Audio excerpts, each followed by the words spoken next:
Social Days 9. How's it going today? Hope you guys are doing good. Today we're going to keep plugging away with Chapter 4 on collective rights. Yesterday we talked about the numbered treaties and why governments and First Nation groups have such differing views on that. Today we're going to talk about the Indian Act, which is another piece of legislation that the government put through.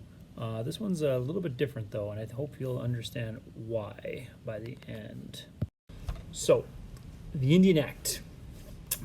What's important to know about the Indian Act is it demonstrates something important about the way the Canadian government understood treaty rights. So as you recall from yesterday, we talked about how First Nations groups and government had different viewpoints when it came to signing those numbered treaties. The Indian Act goes even a little bit further to kind of show you like what did the government feel about First Nations people, right? The Indian Act confirmed the Canadian government's duty to protect rights of First Nations. So it did do that. But under the Act, the federal government is able to develop specific policies and programs to administer treaty right. So essentially, what the Indian Act does is it gives the government the power as to how they're going to administer these rights, right?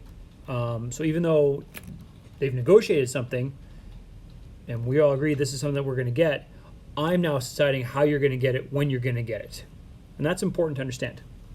So what this act did is it created officials for each reserve, otherwise known as Indian agents, who had the power to decide how the government would fulfill its duties. So the government First Nation people sign these treaties, but then the government says, yeah, you're going to get this, but we decide how you get it and when you're going to get it, and we're making creating someone that's going to give it to you. Okay? Now, if you think about an Indian agent, you think it was someone from First Nations? Do you think it was someone who understood First Nations language and policy and stuff? No, it was European. So Europeans now essentially have power to decide when you're going to get what we already promised you. So this meant that there were many interpretations of what treaty rights meant on a case-by-case basis. Remember those number treaties? Remember, there's so many of them when you look at that map, okay?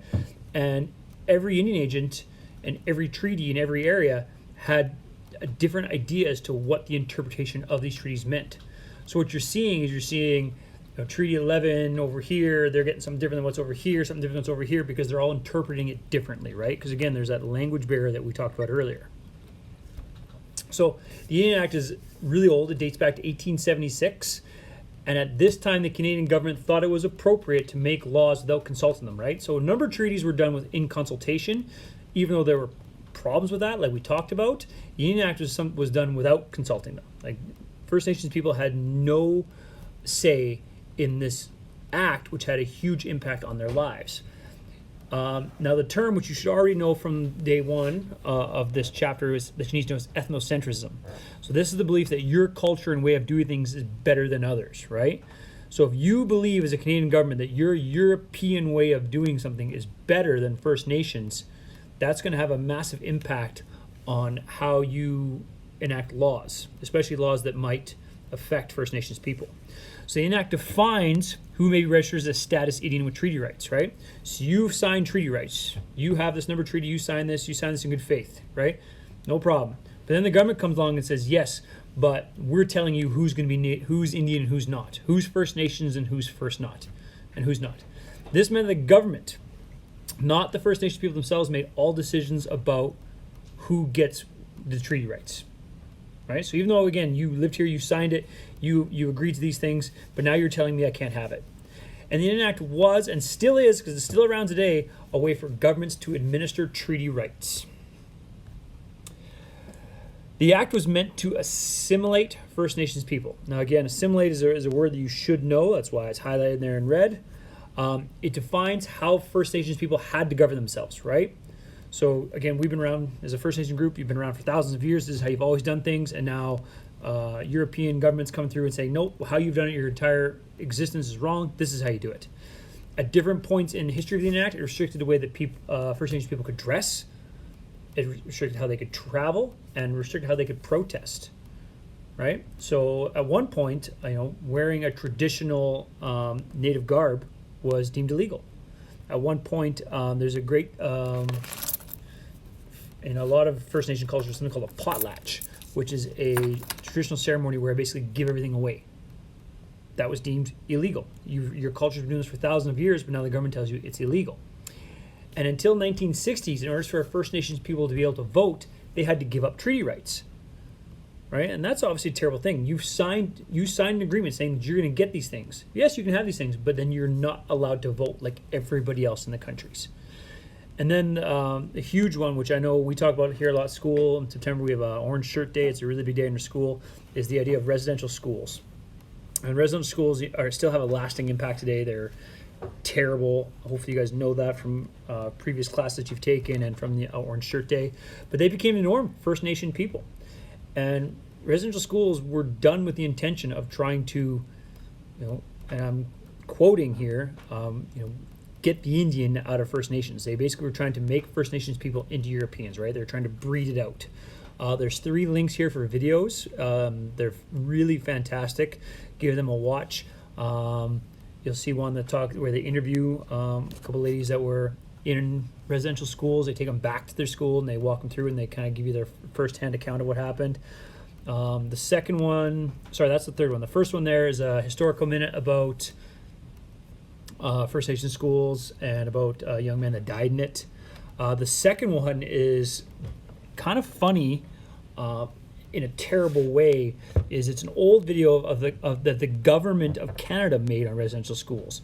And when you're watching that one, I want you to listen to the happy music and see how happy all the children are, and they get to play hockey and do all these wonderful things all day. But again, that's coming from a certain viewpoint, right? And we know that wasn't the norm. And then the last one there, again, is where they take a couple of ladies that survived the residential schools and they take them back and they interview them and ask them questions about it. So the Indian Act is still around today. It has been revised several times. It remains in force. Based on what do you know, how do you feel about the Indian Act? What do you think about it? And then really think back, what does the Indian Act violate? And we talked about that last chapter. Now it says hint here, but because we're not in class, we can't discuss them. I'm going to tell you, the Indian Act violates their individual rights, which are protected under the Charter.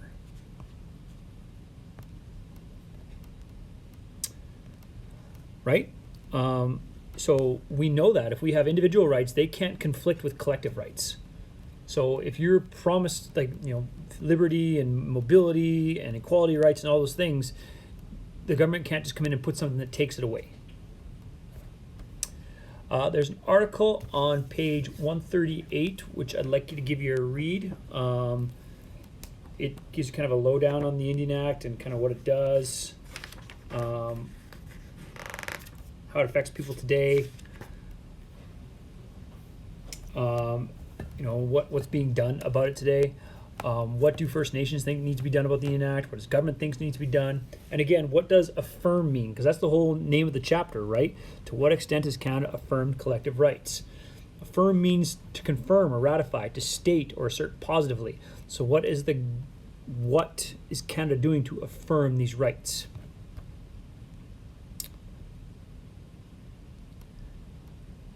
So that is it for today. Trying to give you a lot here. Like I said, I'm really trying hard to keep these videos really short. I don't think I did a good job today. But make sure you're paying attention, follow through with your book, really try and stay up on top of things, and I will see you guys tomorrow. See ya.